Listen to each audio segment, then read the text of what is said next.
दोस्तों, आज के इस डिजिटल बैंकिंग के ज़माने में हम सभी के लाइफ में क्रेडिट स्कोर, सिविल स्कोर बहुत बड़ा रोल प्ले करता है। या यूँ कहना गलत नहीं होगा कि आज के इस ज़माने में जब सभी चीज़ें डिजिटल हो चुकी हैं, स्पेशली बैंकिंग सेक्टर जो है पूरा डिजिटल हो चुका है, सारा प्रोसेस ऑनलाइन हो चुका है। ऐसे में जब भी हमें किसी इमरजेंसी केस में हमें पर्सनल लोन की ज़रूरत होगी, हमें अपना घर बनाने के लिए होम लोन की ज़रूरत होगी, 2 व्हीलर 4 व्हीलर लेने के लिए व्हीकल लोन की ज़रूरत होगी, तमाम हमें जो भी फाइनेंशियली जो भी हमारी ज़रूरतें होंगी उसको पूरा करने में ये जो सिविल स्कोर का जो योगदान होता है वो बहुत बड़ा होता है। बिना अगर आपका सिविल स्कोर अगर आपका सही नहीं है तो आप भूल जाएंगे कोई भी बैंक या फिर कोई भी NBFC कंपनी जो है आपको लोन प्रोवाइड करेगी, आपको क्रेडिट प्रोवाइड करेगी। बेसिकली दोस्तों, सिविल स्कोर जो होता है ठीक उस प्रकार का आपका जो है 10th के मार्कशीट के समान होता है। जिस तरीके से अगर आपके 10th में अच्छे नंबर ना आए तो आपको किसी अच्छे कॉलेज में एडमिशन नहीं होता है, ठीक है। तो कुछ उसी तरीके से ये भी जो है सिविल स्कोर आपके लाइफ में स्पेशली फाइनेंशियल सेक्टर में जो है बहुत बड़ा रोल प्ले करता है। बहुत सारे लोग आखिरकार ये जानना चाहते हैं कि ये सिविल स्कोर होता क्या है, ठीक है। और बाई चांस अगर हमारा सिविल स्कोर खराब है, उतना अच्छा नहीं है, तो इसको ठीक कैसे करें, और आज के डेट में एक आइडियल सिविल स्कोर कितना होता है। तो तमाम आज के इस वीडियो में हम इन सभी संदर्भों पे बात करेंगे। तो सबसे पहले दोस्तों हम बात कर लेते हैं सिविल स्कोर होता क्या है। CIBIL ये पूरा मिलकर बनता है सिविल, ठीक है, जिसका पूरा मतलब होता है credit information bureau India limited. तो यहाँ पे आप एक शब्द देख रहे होंगे क्रेडिट। क्रेडिट का मतलब हुआ उधार। उधार मतलब कि कोई भी बैंक या फिर कोई भी कंपनी आपको उधार देती है, उसका जो लेखा जोखा होता है, उसका जो पूरा रिकॉर्ड होता है वो सिविल के अंतर्गत जो है वो मेंटेन करके रखा जाता है। मसलन ये कि आपका संबंध कैसा है उन बैंकों के साथ, आपका संबंध कैसा है उन कंपनियों के साथ जिन्होंने कभी आपको लोन दिया था, जिन्होंने आपको कभी क्रेडिट दिया था, और बदले में आपका व्यवहार कैसा रहा, आपका रीपेमेंट हिस्ट्री कैसा रहा, आपकी ओर से कैसा बर्ताव किया गया अपने लोन को चुकाने में। इन सभी को जो है एक तरीके से रिकॉर्ड बनता है, उसको बोलते हैं सिविल स्कोर। सिविल स्कोर जो कि बिल्कुल 0 से लेकर 900 तक का होता है, और जाहिर सी बात है 0 सबसे खराब हुआ और उसके ऊपर जितना जाते जाएंगे उतना अच्छा होगा, ठीक है। तो ये पॉइंट कैलकुलेट कैसे होता है दोस्तों, ये बहुत ही एक अहम मुद्दा है। बहुत सारे लोग ये जानना भी चाहते हैं। तो आखिर देखो, सबसे पहले क्या होता है कि हर बंदे का एक सिविल हिस्ट्री नहीं होता है। अब सपोज करो जिसने कभी अपने लाइफ में आज तक कोई लोन लिया ही नहीं, ठीक है, ना ही कुछ लोन लिया है, ना ही कहीं से कुछ क्रेडिट कार्ड लिया है, ना ही उसके ऊपर कोई उधारी है ही नहीं, तो इसका मतलब तो हुआ कि उसका सिविल अभी तक जनरेट नहीं हुआ। अब सिविल जनरेट हुआ ही नहीं मतलब उसका कोई सिविल स्कोर होगा ही नहीं। इसीलिए दोस्तों हम सभी को जो है अपना एक अच्छा और एक बेहतरीन सिविल स्कोर हमेशा कम से कम अपना एक सिविल हिस्ट्री अब जनरेट करके रखना चाहिए। अब सिविल हिस्ट्री कैसे जनरेट होगा? सिविल हिस्ट्री जनरेट होगा तब जब आप किसी पार्टी से, किसी थर्ड पार्टी से, लाइक बैंक हो गया या फिर कोई कंपनी हो गया, उससे आप कोई भी अमाउंट एक लोन ले लें, क्रेडिट ले लें। इससे होगा क्या कि आपका खाता खुल जाएगा। आप इस बात को समझिए, आपका खाता वहां पे खुल जाएगा और आपका जो सिविल है वो जनरेट हो जाएगा। अब कहा जाता है कि something is better than nothing.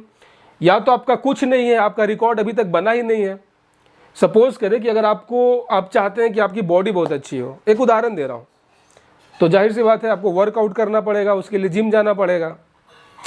तो आप केवल सोच ही रहे हैं, और एक बंदा है वो जो है उसने जाके जिम में एडमिशन ले लिया, और आपने सोचा बहुत, आपने खूब एक्सरसाइज किया, आप घर पे ही एक्सरसाइज कर रहे हैं, और वो बंदा जो है, दूसरा बंदा जो है वो जिम में जाकर मेंबरशिप ले लिया और उसके बाद वो जाना ही छोड़ दिया, एक्सरसाइज कर ही नहीं रहा है। तो आप भले घर पे रह के खूब अच्छी बॉडी बना रहे हैं, लेकिन आपका कोई रिकॉर्ड तो नहीं है। आपका किसी भी जिम में, किसी भी बॉडी बिल्डिंग इंस्टीट्यूशंस में आपका तो कोई रिकॉर्ड है नहीं। वही जो दूसरा बंदा था एटलीस्ट वो मेंबर तो बन गया ना, उसने अपना नाम तो वहाँ पे लिखा लिया जिम में, भले उसकी बॉडी बने ना बने। कहने का मतलब ये है कि आप भले घर में रह के बॉडी बना ले, उससे किसको क्या फ़र्क पड़ता है।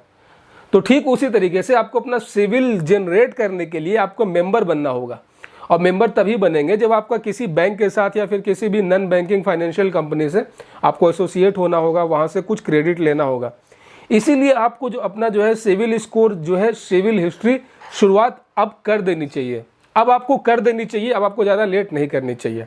अब बात कर लेते हैं कि आखिर हम जो है एज अ बिगनर हम कैसे शुरुआत करें।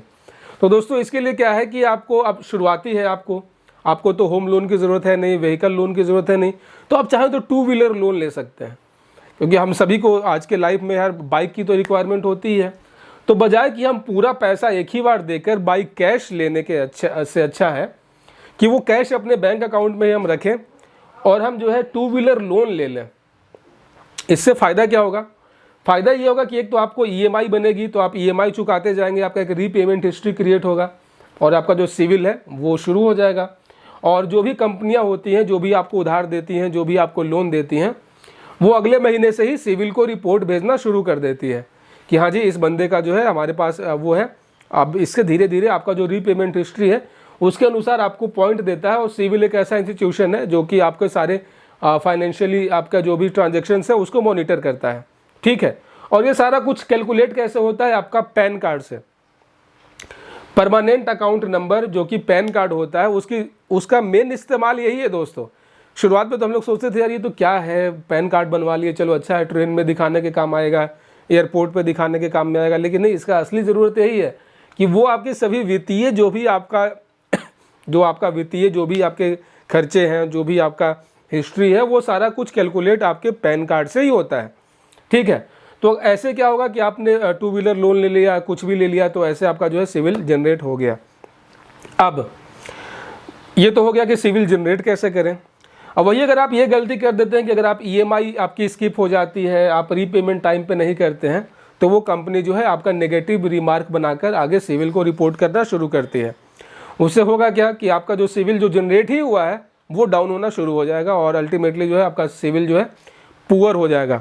तो इसीलिए दोस्तों जब भी, भले ही देर जाओ लेकिन दुरुस्त जाना, देर से ही सही, लेकिन जब भी आप कोई लोन लें, जो भी कोई आप क्रेडिट लें कहीं से भी, या फिर अगर आप क्रेडिट कार्ड लें, तो आपको जो पूरा बिल है जो है वो टाइमली रीपेमेंट करना चाहिए। आपको कोई भी ईएमआई आपकी बाउंस नहीं होनी चाहिए, कोई भी इंस्टॉलमेंट जो है वो स्किप नहीं होनी चाहिए। उसके बाद गाइज आप धीरे धीरे क्या कर सकते हैं, क्रेडिट कार्ड के लिए अप्लाई कर सकते हैं। Credit card one of the best medium होता है अपना सिविल स्कोर को बढ़ाने के लिए। या तो यूँ कहें कि अभी जो फिलहाल जो अभी टाइम चल रहा है, यहाँ पे जो है क्रेडिट कार्ड सबसे बेस्ट जो है तरीका है सिविल को इंक्रीज करने के लिए। भले आपको ज़रूरत नहीं भी है, ठीक है, आप लेकर बनवा के रख लो। देखो जो पैसे आप खर्च कर रहे हो बाई कैश, बाई यूपीआई, पैसे तो आखिर हमारे डेली लाइफ में खर्च हो ही रहे हैं भाई।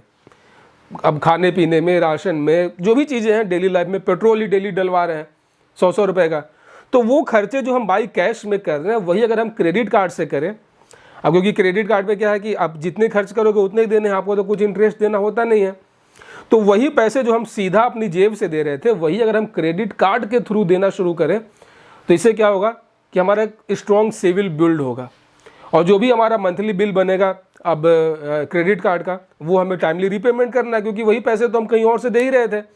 तो इससे होगा क्या कि आपको हमेशा जो है कोशिश ये करनी चाहिए, अगर आप क्रेडिट कार्ड यूज़ कर रहे हैं तो आपका जो भी ड्यूज़ होगा, जो भी पेमेंट होगा, जो भी आपका बिल साइकिल होगा, वो हमेशा पूरा का पूरा आपको जो है डिपॉजिट करना है। आपको कभी भी जो है मिनिमम बैलेंस कभी भी पे नहीं करना है, क्योंकि उसके ऊपर बहुत सारे आपको हैवी इंटरेस्ट लग जाएंगे, आपको बहुत सारे चार्जेस देने पड़ सकते हैं। तो कभी भी ये ऐसा ना करें। इन केस ऑफ इमरजेंसी कर सकते हैं क्योंकि उससे सिविल डाउन नहीं होता है, लेकिन फिर भी आप जितना अधिक फुल पेमेंट करेंगे ना, आपका सिविल वैसा ही जनरेट होगा। अब उसके अलावा आपको एडिशनली अपना सिविल तो आपको बूस्ट करना है, उसके लिए और क्या क्या करें। तो दोस्तों बहुत सारे ऐसे क्रेडिट लाइन आ चुके हैं। क्रेडिट लाइन जो कि बेसिकली क्रेडिट कार्ड नहीं होता है, लेकिन आपको क्रेडिट कार्ड जैसा ही आपको बेनिफिट देता है, आपको क्रेडिट कार्ड जैसा ही जो है सुविधाएं देती है। जैसे कि लेजी पे हो गया, धनी वन फ्रीडम कार्ड हो गया, स्लाइस कार्ड हो गया, ठीक है, या फिर आप देख लें अमेजन का पे लेटर हो गया, फ्लिपकार्ट का पे लेटर हो गया। तो जितना ज़्यादा आप फैलाएंगे ना, जितना ज़्यादा जगह आप अपना अकाउंट बनाएंगे, जितना मैक्सिमम से मैक्सिमम आप क्रेडिट यूज़ करेंगे, वो एक तरीके से इनडायरेक्टली बूस्ट करेगा आपके सिविल को। जो पैसे आप कैश कहीं भी दे रहे हो, कैश कभी मत दो, मैं ये कहता हूँ, क्योंकि कैश का कोई रिकॉर्ड होता नहीं है। आप किसी को आप कितना कैश दे रहे हो, कितना राशन खरीद रहे हो, उसका कहीं कोई लेखा जोखा नहीं है। वही अगर आप ऑनलाइन तरीके से पेमेंट करेंगे ना, क्रेडिट कार्ड से, पे लेटर से, बहुत सारे ऐसे वॉलेट्स आ गए हैं। और मैं स्पेशली यहाँ पर रिकमेंड करना चाहूँगा कि जो मैं पर्सनली यूज़ कर रहा हूँ पिछले 1 महीने से, लेज़ी पे गाइस बहुत ही एक कमाल का है, जो कि पेयू वालों का है। पेयू का काफ़ी पुराना इंडिया में एक इतिहास रहा है, बहुत अच्छी तरीके से एक बहुत बड़ी फिनटेक कंपनी है। तो अब यहाँ पे लेज़ी पे का इस्तेमाल करके गाइस आप अपने जो है सिविल को तो इंक्रीज़ कर ही सकते हैं, और यहाँ पे आपको बहुत अच्छे जो है क्रेडिट लिमिट भी मिल सकते हैं। जी हाँ, बिना किसी पेपर वर्क के, फुल्ली ऑनलाइन, ठीक है, ऑनलाइन KYC होता है यहाँ पे, और आपको जो है 10 लाख रुपए तक का इंस्टेंट यहाँ पे जो है लिमिट मिल जाती है, और विदाउट एनी इंटरेस्ट, इस पर कोई इंटरेस्ट नहीं है। तो बहुत अच्छी फीचर्स हैं। तो ऐसे ही क्या है कि आपको छोटे छोटे जो भी एप्लीकेशंस होते हैं, पे लेटर हो गया, पेटीएम का पोस्ट पेड हो गया, इन सभी पे अपना अकाउंट बना लो, इससे होगा क्या कि जब ये सारी कंपनियां जो है धड़ाधड़ सब सिविल को रिपोर्ट करना शुरू कर देंगे कि हाँ भाई इस बंदे का तो यार फाइनेंशियली इस्टेब्लिशमेंट इतना अच्छा है, तो इससे होगा क्या कि जब आपका मल्टीपल अकाउंट्स बनने शुरू हो जाएंगे ना सिविल के अंडर में, उसके बाद जो है आपका 720, 730, 740, 750 ऐसे करके जो है अलग अलग लेवल वाइज आपका सिविल है वो बढ़ना शुरू हो जाएगा। और उसके बाद एक बार 750 से ऊपर हो गया, देन कॉन्ग्रेचुलेशंस, आप एलिजिबल हो चुके हैं किसी भी बैंक से लोन के लिए, किसी भी NBFC कंपनी से क्रेडिट कार्ड के लिए, किसी भी प्रकार का कोई भी 2 व्हीलर 4 व्हीलर लोन के लिए आपको ईजिली अब वहाँ पे मिल जाएगा अगर आपका सिविल स्कोर 750 है तो इसीलिए दोस्तों हमेशा जो है अपना एक पॉजिटिव साइड बना के रखना चाहिए, और आपको हमेशा जो है जो मैंने तरीके बताए हैं, छोटे चीज़ों में इन्वेस्ट करके, छोटे पे लेटर्स या फिर वॉलेट या फिर क्रेडिट लाइन का इस्तेमाल करके आप अपना सिविल को स्ट्रॉन्ग कर सकते हैं, और एक बहुत ही शानदार तरीके से आप अपना सिविल स्कोर बढ़ाकर किसी प्रकार का कोई भी लोन की जब आपको ज़रूरत होगी, जब आपको पर्सनल लोन की ज़रूरत होगी, तो आपको बहुत ही आसानी से मिल जाएगा। सो दोस्तों आशा और उम्मीद करता हूँ यार कि इस छोटे से वीडियो से आप सिविल को लेकर मन में जो भी कन्फ्यूज़न था वो आपका पूरा दूर हो चुका होगा। अब आप बिल्कुल रेडी हैं अपना सिविल हिस्ट्री जनरेट करने के लिए, और बहुत अच्छी तरीके से जो है लोन की फैसिलिटी उठाने के लिए। दोस्तों अगर आप हमारे चैनल फाइनेंशियल एक्सप्रेस में पहली बार आए हैं, चैनल को सब्सक्राइब कर दीजिएगा, नोटिफिकेशन बेल ऑन कर दीजिएगा, ताकि अगली बार जब मैं कोई नया और लेटेस्ट वीडियो लेकर आऊँ तो आप उसे मिस ना कर सके। तब तक अपना बहुत सारा ख्याल रखिएगा। जय हिंद दोस्तों।